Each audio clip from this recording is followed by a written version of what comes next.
After 2 days out on the sea, the Soli Sigurium returns to port. Despite the harsh weather, people fish day after day in Iceland. It's the country's main industry. This is Eidur. He's 64.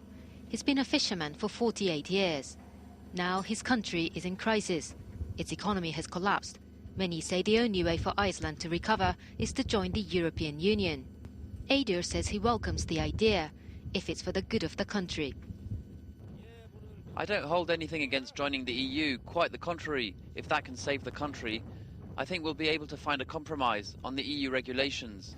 But fishing is the biggest obstacle to Iceland's accession into the EU. European policies such as setting quotas and having a common fishing ground are out of the question for Icelandic fishermen, often criticised for blocking others' access to their waters. The fishermen argue they can't be the only ones to take the blame. We too have families to support and loans to repay. We're all affected by the crisis. I'm not sure if the majority of fishermen are opposed to Iceland joining the EU, but boat owners and people who manage fishing quotas are generally against the idea.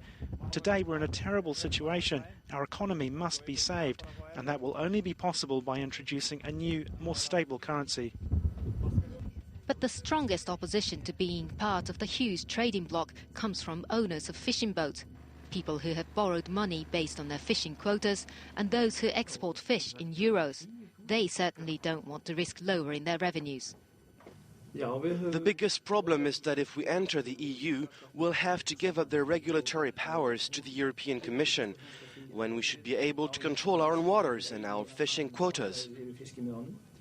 The fishing industry accounts for 7% of Iceland's GDP and 60% of its exports, so their voices cannot be ignored. But public opinion seems to say that the country has no choice.